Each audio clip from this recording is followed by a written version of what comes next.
이스라엘 백성에게 종이라는 단어는 아주 예민하고 그 신분이 어떤 위치인지를 잘 압니다. 왜냐하면 이스라엘 백성들은 애굽에서 400년간 종살이를 해보았기 때문입니다. 그래서 다시는 종이 되는 것을 원치 않았습니다. 종은 사회에서 제일 낮은 위치인데 이 종은 인권이나 어떤 권리가 전혀 없기 때문입니다. 일반적으로 종은 인권이 없기 때문에 숫자를 파악할 때도 1명, 2명 이렇게 세는 것이 아니라 1마리, 2마리로 숫자를 파악하였습니다. 또한 자는 곳이 사람이 자는 집이 아니라 마치 외양간과 같은 곳에서 종들을 먹이고 자도록 하였습니다. 고대 근동에서 종은 가축과 같은 똑같은 위치였습니다. 이들은 주인에게 학대를 당해도 하소연 당할 길이 없었고 주인이 때리면 그냥 맞아야 했고 인격을 상징하는 머리를 맞거나 따귀를 맞아도 가만히 있어야 했습니다. 그런데 이스라엘 종은 달랐습니다. 유대의 고대 문헌을 보면 히브리 노예 1명을 사는 것은 노예를 사는 것이 아니라 한 집안의 주인을 사는 것과 같다고 말합니다. 이것은 다른 나라의 노예들과는 다르게 히브리 노예는 인권이 있었고 권한이 있었습니다. 오늘 본문은 하나님께서 이 부분을 말씀하고 계시는 것입니다. 오늘 본문 첫 번째는 히브리 종 가운데 남종에 관한 말씀입니다. 본문 1절을 보면 내가 백성 앞에서 세울 법규는 이러하니라. 하나님께서는 모세를 시내산 꼭대기에 불러서 친히 두 돌판에 십계명을 쓰셔서 주셨습니다. 그리고 그 뒤에 법규를 주셨습니다. 이 법규는 판결이라는 단어와 비슷한데 이미 재판장이 판결한 내용을 의미합니다. 따라서 이스라엘 백성들은 반드시 지켜야 되는 내용입니다. 그런데 십계명 다음에 첫 법규가 무엇이냐 하면 바로 히브리 노예에 관한 내용입니다. 노예를 어떻게 다루는가가 아니라 이스라엘 백성들을 히브리 노예들을 어떻게 대해야 하는가에 대해서 말씀하고 있는 것입니다. 노예는 보통 전쟁에서 포로나 아니면 경제적인 어려움을 이기지 못해서 몸을 팔아 노예가 되는 두 가지 경우가 있습니다. 그런데 어떻게 이스라엘 백성이 종이 되는가라는 의문이 듭니다. 그것은 전쟁에서 포로가 되어 종이 되는 경우가 아니라 경제적인 어려움을 도저히 이기지 못하여서 이스라엘 백성이 노예가 되는 것입니다. 이스라엘도 이제 가나안 땅에 들어가면 경제 생활 체제로 돌아갑니다. 그러면 여러 가지 이유로 경제적인 어려움이 닥치게 되면 어쩔 수 없이 종이 되는 경우가 있는 것입니다. 따라서 히브리 노예는 이스라엘 공동체에서 가장 어렵고 도움이 필요한 취약계층입니다. 그런데 하나님께서는 이스라엘 백성 앞에서 첫 번째 법규가 바로 사회에서 가장 어렵게 살아가는 취약계층에 관하여 말씀하고 계신 것입니다. 고대 법전의 가장 근본이 되는 것이 바로 함무라비 법전입니다. 그런데 이 함무라비 법전에서도 노예에 관한 내용이 거의 법전 마지막의 부록처럼 어떻게 노예를 다루는가에 대해서 적혀 있습니다. 첫 법규가 노예에 관한 것은 아주 파격적인 것인데 그 법규 내용이 노예를 어떻게 다루는가가 아니라 노예를 어떻게 대우해야 하는 것이라는 내용도 너무 파격적인 내용입니다. 히브리 노예는 3가지 유형이 있습니다. 본문 2절과 3절을 보면 내가 히브리 종을 사면 그는 6달 동안 섬길 것이요 7째 해에는 몸값을 물지 않고 나가 자유인이 될 것이며 만일 그가 단신으로 왔으면 단신으로 나갈 것이요 장가 들었으면 그의 아내도 그와 함께 나가려니와. 노예는 원래 종신제도입니다. 종이 되면 죽을 때까지 종으로 살아가야 합니다. 또한 종은 자신에게서 끝나지 않습니다. 자녀가 태어나면 그 자녀 또한 자동으로 종의 신분을 가지게 됩니다. 그런데 이스라엘 공동체에서 종은 종신제가 아니라 종이 된 지 7년이 되면 자동적으로 자유인이 되는 것입니다. 7년이 되면 히브리 종의 주인은 그 종에게 남은 몸값을 요구하지 못합니다.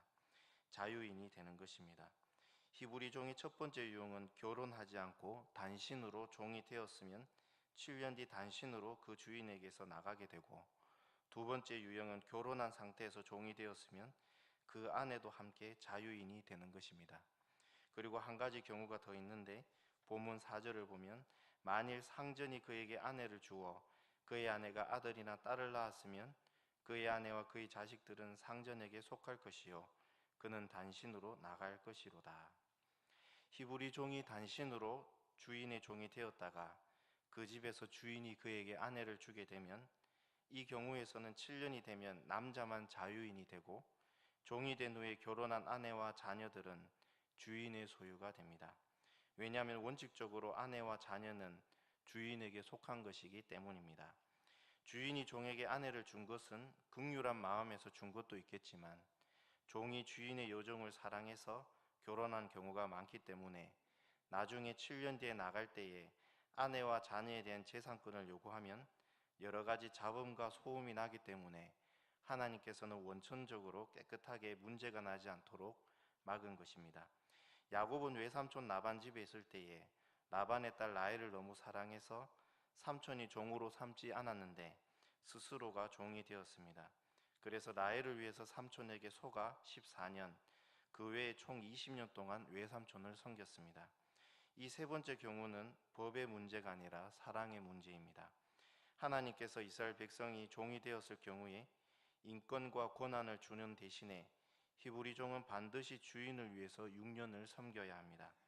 1절에서 섬길 것이요 라는 의미는 힘써서 봉사하라는 의미입니다. 야곱은 외삼촌 라반을 위해서 라헬을 위해 14년, 아들들이 태어나서 6년, 총 20년을 섬길 때에 죽을 힘을 다해서 라반을 섬겼습니다. 그 내용이 야곱이 라반과의 대화에 잘 나타나 있는데 창세기 31장 38절에서 40절을 보면 내가 이 20년을 외삼촌과 함께 하였거니와 외삼촌의 암양들이나 암염소들이 낙태하지 아니하였고 또 외삼촌의 양떼의 순양을 내가 먹지 아니하였으며 물려 찢긴 것은 내가 외삼촌에게로 가져가지 아니하고 낮에 도둑을 맞았든지 밤에 도둑을 맞았든지 외삼촌이 그것을 내 손에서 찾았으므로 내가 스스로 그것을 보충하였으며 내가 이와 같이 낮에는 더위와 밤에는 추위를 무릅쓰고 눈 붙일 겨를도 없이 지냈나이다. 이것이 바로 종이 주인을 섬긴다는 의미입니다. 하나님께서는 우리를 하나님의 종으로서 맡은 자에게 구할 것은 충성이고 적은 일에 충성하는 것을 눈여겨보십니다. 하나님께서는 우리에게 종의 의무를 주신 것입니다. 그리고 6년이라는 세월은 결코 작은 세월이 아닙니다. 주인 밑에서 열심히 일해서 충분히 빚을 갚을 수 있는 기간이고 다시 회복할 수 있는 긴 시간입니다. 오늘 본문에 나와 있진 않지만 신명기 15장 12절에서 14절에 보면 7년이 되어서 자유인이 되면 그냥 빈손으로 나가지 않고 주인은 반드시 그 종에게 경제적인 자립을 할 수 있도록 양무리 중에서 양과 포도주 틀에서 많은 양의 포도주를 주어서 다시 경제적으로 빚을 지지 않도록 법적인 장치를 마련해 주셨습니다. 하나님께서는 왜 히브리 종에게 이런 보호를 해주시는 것일까요? 히브리 종은 하나님께서 유월절 어린 양 핏값으로 죽음의 재앙으로부터 대속한 하나님의 귀한 백성이기 때문입니다. 지금 사회적인 위치는 종이지만 결국 이 종도 하나님의 백성입니다. 레위기 25장 39절에서 42절에는 주인은 히브리 종을 형제라고 부르고 종처럼 대하지 말고 형제처럼 대하라고 말씀하셨습니다. 또한 종은 주인을 함부로 대하지 말고 하나님께 하듯이 성실히 섬겨야 했습니다. 사도 바울은 이 부분에 대해서 에베소서 6장 5절에 종들아 두려워하고 떨며 성실한 마음으로 육체의 상전에게 순종하기를 그리스도께 하듯 하라. 7년이 지나 자유인이 되었다 하더라도 만약 주인과 부인을 사랑해서 도저히 단신으로 떠나지 못하면 평생 그 주인이 종이 되어 사랑한 아내와 함께 사는 것입니다. 본문 5절과 6절을 보면 만일 종이 분명히 말하기를 내가 상전과 내 처자를 사랑하니 나가서 자유인이 되지 않겠노라 하면 상전이 그를 데리고 재판장에게로 갈 것이요 또 그를 문이나 문설주 앞으로 데리고 가서 그것에다가 송곳으로 그의 귀를 뚫을 것이라. 그는 종신토록 그 상전을 섬기리라. 종이 분명한 어조로 정확하게 이야기합니다. 내가 상전과 내 부인을 사랑하니 나는 자유인이 되지 않겠다라고 고백합니다. 그리고 재판정으로 가서 그곳 문설주에서 송곳으로 그 종의 귀를 뚫습니다. 그러면 이 종은 주인과 아내를 사랑해서 평생 자유인이 되지 못하고 주인을 섬기고 아내를 사랑합니다. 가축은 뜨거운 인장으로 엉덩이에 찍어서 그 주인의 소유물로 표시를 냅니다. 평생 주인을 섬기는 종은 그의 귀에 송곳으로 구멍을 뚫어 표시를 냅니다.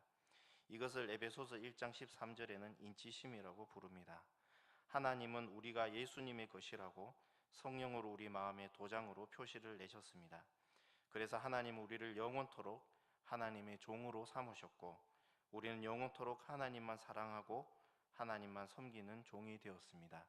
우리는 성령으로 인치심을 받아 하나님의 종이 되었기 때문에 평생 하나님만을 사랑하고 섬겨야 합니다. 영원토록 종이 되는 것은 내가 상전과 내 처자를 사랑하기 때문입니다. 본문 두 번째는 히브리 요정에 관한 말씀입니다. 고대 근동에서 여자의 위치는 사람의 수를 파악할 때에 어린아이와 함께 제외되었습니다.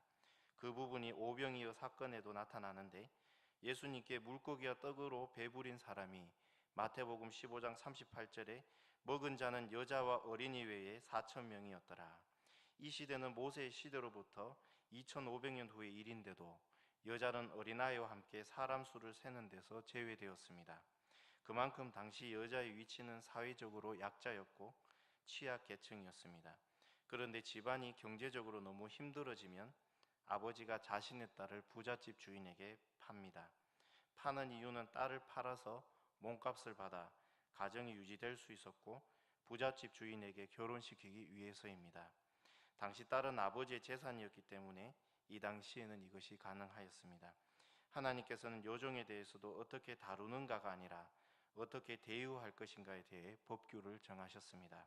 본문 7절과 8절을 보면 사람이 자기의 딸을 요정으로 팔았으면 그는 남종같이 나오지 못할지며 만일 상전이 그를 기뻐하지 아니하여 상관하지 아니하면 그를 속량하게 할 것이나 상전이 그 여자를 속인 것이 되었으니 외국인에게는 팔지 못할 것이요.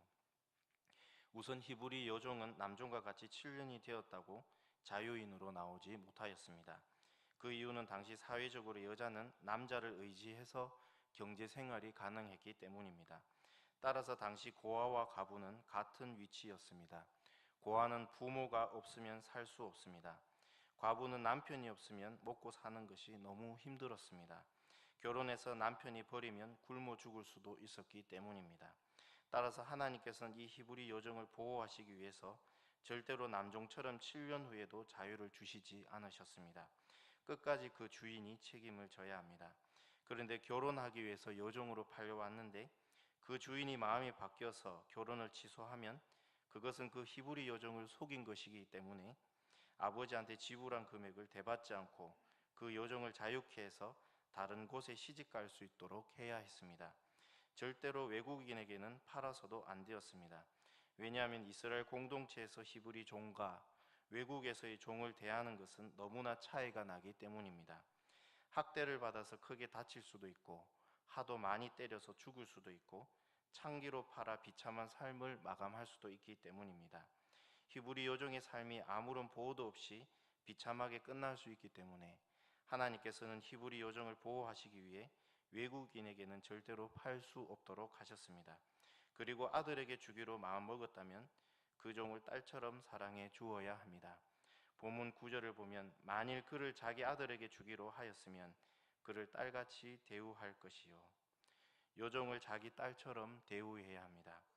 모든 아버지들은 딸을 너무 사랑합니다. 저도 결혼을 하면서 아버지가 딸을 얼마나 사랑하는지를 옆에서 볼 수 있었습니다. 모든 관심이 딸에게 있습니다. 왜냐하면 아버지는 딸을 사랑하기 때문입니다.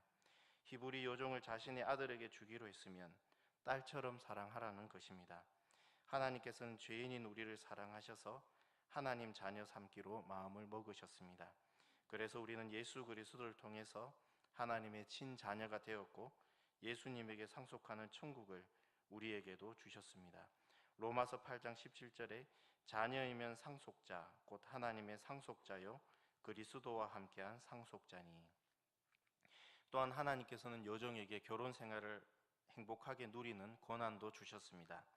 이스라엘에서 결혼을 하는 여자에게 세 가지가 중단되지 않아야 하는데 의식주와 부부만이 누리는 결혼 생활입니다.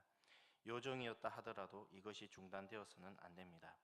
본문 10절을 보면 만일 상전이 다른 여자에게 장가들지라도 그 여자의 음식과 의복과 동침하는 것은 끊지 말 것이요. 결혼한 주인이 다른 여자를 첩으로 들이더라도 아내가 된 이 여종에게 남편의 의무를 다하라는 것입니다. 그래서 여종의 인권을 보호하고 그가 결혼 생활에서 가져야 될 권한들을 누리도록 하셨습니다. 하나님께서는 어떻게 이스라엘 공동체 안에서 노예 제도와 첩을 두는 것을 허락하셨을까요? 우리는 당시 시대가 이제 이스라엘 구속사의 시간 속에서 처음 발걸음을 뗀 시대임을 기억해야 합니다. 하나님께서는 자비하신 분이셔서 그 시대의 몇 가지의 법을 맞춰 주셨습니다. 하나님께서는 예수 그리스도의 피로 값주고 산 하나님의 자녀들을 모두 사랑하십니다.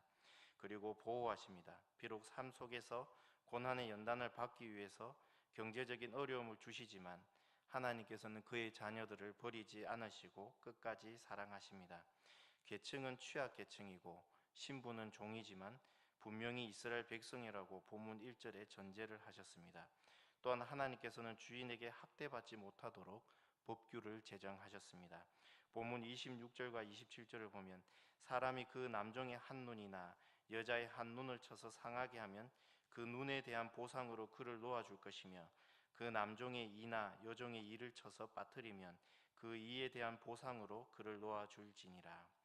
혹시 하나님을 경외하지 않는 주인이 남종이나 여종의 눈을 상하게 하면 이유를 막론하고 그를 자유인으로 놓아주어야 합니다. 여기서 쳐서 상하게 한다는 말은 감정을 가지고 박살낸다는 것입니다. 그러면 반드시 자유인으로 풀어주는 것입니다. 그래서 함부로 종을 학대하지 못하도록 막은 것입니다. 또한 이스라엘에서 치아는 사람들의 부위 중에서 가장 사소한 부위입니다. 그런데 가장 사소한 부위까지 상하게 되면 종을 자유인으로 풀어주어야 합니다. 그래서 종이지만 함부로 대하도록 막으셨습니다. 세상은 약자에게 강하고 함부로 대합니다. 그러나 하나님께서는 오히려 세상의 약자들을 보호하시고 사랑하십니다. 특별히 하나님의 백성을 보호하십니다. 고아의 아버지라는 별명을 가진 조지 뮬러가 가장 사랑하는 말씀이 시편 68편 5절의 말씀인데 그의 거룩한 초소에 계신 하나님은 고아의 아버지시며 가부의 재판장이시리라고 말씀합니다. 오늘 본문 세 번째로는 하나님은 우리의 내면적인 동기를 보십니다. 하나님은 중심을 보십니다. 결과도 중요하지만 어떤 동기로 일을 하는가도 중요합니다. 하나님께서 어떤 일을 판결하실 때 이것이 고의적인가 아니면 우발적인가라는 것을 보십니다. 본문 12절에서 14절을 보면 사람을 쳐 죽이는 자는 반드시 죽일 것이나 만일 사람이 고의적으로 한 것이 아니라 나 하나님이 사람을 그의 손에 넘긴 것이면 내가 그를 위하여 한 곳을 정하리니 그 사람이 그리로 도망할 것이며 사람이 그의 이웃을 고의로 죽였으면 너는 그를 내 제단에서라도 잡아내려 죽일지니라. 고대 사회에서 전쟁을 일으킬 때는 꼭 명분이 있어야 했습니다. 당나라 태종 이세민은 고구려를 공격해서 자신의 땅으로 만들고 싶었지만 명분이 없었습니다. 그때 영계 소문이 정변을 일으켜서 고구려 영유왕을 죽이자 당나라 태종 이세민은 고구려의 반역자를 처단하겠다는 명분으로 고구려를 공격하여 안시성까지 공격하였습니다. 당나라 태종 명분은 고구려의 반역자들을 처단하는 것이지만 그의 동기는 고구려를 점령하는 것이었습니다. 명분과 동기가 동일하지 않는 것은 그 일이 악하다는 것입니다. 요압은 아브넬이 다윗에게 항복 의사를 전하러 왔을 때 사울의 아들 이스보셋을 섬기는 적군이라고 고의로 죽였습니다. 명분입니다. 그런데 동기는 이스보셋이 항복하면 아브넬이 요압의 정치적인 라이벌이 되기 때문입니다.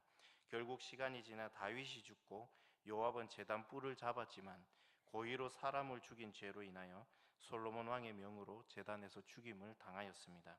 결과가 중요한 것이 아니라 내면적인 동기가 중요합니다. 이스라엘 율법은 동해 보복법입니다. 피의자가 피해자에게 해를 끼친 것을 동일하게 보복하는 것입니다. 눈에는 눈, 이에는 이로 갚는 것입니다. 사람을 죽였으면 동일하게 피의자도 똑같이 죽어야 합니다. 상대방의 오른쪽 눈을 다치게 했으면 피의자의 오른쪽 눈을 동일하게 다치게 하는 것입니다. 왜 동일하게 보복을 하느냐 하면 피해자는 그 감정이 피의자와 동일할 수가 없습니다. 자신은 한쪽 눈을 다쳤지만 피의자는 두 눈을 다치게 하고 싶습니다. 그것이 바로 우리 죄인의 모습입니다. 그래서 동일하게 눈에는 눈, 이에는 이입니다. 제단은 하나님께 예배드리는 장소로 그곳에서 죄인을 죽일 수 없습니다. 그런데 고의로 사람을 죽였다면 제단 뿔을 잡더라도 잡아내려서 죽였습니다. 목숨은 목숨으로 공정하게 형을 집행하였습니다. 그러나 고의적이 아니라 실수로 사람을 죽인 것은 도피성을 주셔서 그리로 피하게 하셨습니다. 그것은 그의 동기가 악하지 않기 때문입니다. 실수로 죽인 것입니다. 또한 싸우다가 다치게 될 때도 동기가 중요했습니다. 본문 18절과 19절을 보면 사람이 서로 싸우다가 하나가 돌이나 주먹으로 그의 상대방을 쳤으나 그가 죽지 않고 자리에 누웠다가 지팡이를 짚고 일어나 걸으면 그를 친 자가 형벌은 면하되 그가 내 손해를 배상하고 그가 완치되게 할 것이니라. 서로 싸우다가 감정이 격하면 돌이나 주먹으로 우발적으로 상대방을 쳤지만 그가 죽지 않았으면 형벌은 피하고 치료비와 손해배상 청구 금액을 다 지불합니다. 왜냐하면 그가 즉사하지 않은 것은 우발적으로 쳤기 때문입니다. 다음 구절도 마찬가지입니다. 사람의 매로 종을 때렸을 때에도 당장에 죽으면 반드시 주인이라도 형벌을 받지만 하루 이틀 연명하다가 죽으면 그 주인은 형벌을 받지 않습니다. 본문 20절과 21절을 보면 사람이 매로 그 남종이나 여종을 쳐서 당장에 죽으면 반드시 형벌을 받으려니와 그가 하루나 이틀을 연명하면 형벌을 면하리니 그는 상전의 제3임이니라. 당장에 죽으면 죽이기 위해 의도성을 가지고 친 것입니다. 하나님께서는 그 사람의 내면을 보십니다. 아무리 좋은 결과가 있다 하더라도, 아무리 좋은 명분이다 하더라도 중요한 것은 우리의 선한 마음이며 선한 동기입니다. 하나님께서는 이것을 더 중요하게 생각하시고 기뻐하십니다. 사도행전에서 바나바는 선한 동기로 교회에 자신의 전 재산을 드렸지만 아나니아와 사피라는 사람들의 인정을 받기 위해서 악한 동기로 재산을 속이고 교회에 드렸습니다. 우리는 선한 동기로 일을 진행해 나가야 합니다. 마지막 네 번째로 반드시 죽여야 하는 죄가 있습니다. 본문 15절을 보면 자기 아버지나 어머니를 치는 자는 반드시 죽일지니라. 함무라비 법전에서는 부모를 때린 손을 자르라고 규정하고 있지만 하나님께서는 반드시 그 자녀를 죽이라고 말씀하셨습니다. 왜냐하면 부모님은 하나님의 대리자이기 때문입니다. 하나님께서 자녀를 양육할 때에 부모에게 맡기셨습니다. 그래서 부모님은 반드시 자녀를 하나님을 잘 섬길 수 있도록 신앙적으로 키워야 합니다. 그것이 하나님께서 주신 부모의 역할입니다. 이것이 하나님께서 양육시키는 목적입니다. 그래서 자녀는 부모의 소유가 아니라 하나님의 것입니다. 10계명 중 사람과의 관계에서 첫 계명이 바로 부모를 공경하라입니다. 왜냐하면 부모님이 하나님을 대신해서 자녀를 양육하기 때문입니다. 그래서 부모를 공경하면 장수하는 복을 받습니다. 그런데 하나님의 대리자인 부모를 친다는 것은 하나님의 질서를 부수는 것이고 하나님을 치는 것과 같습니다. 또한 17절에 자기의 아버지나 어머니를 저주하는 자도 반드시 죽이라고 말씀하셨습니다. 저주한다는 말은 욕을 한다는 뜻도 있지만 부모님을 가볍게 본다는 뜻도 있습니다. 부모님의 말씀을 가볍게 여기는 것은 부모님을 세운 하나님의 말씀을 가볍게 여기는 것이 되고 하나님을 가볍게 여기는 것과 같습니다.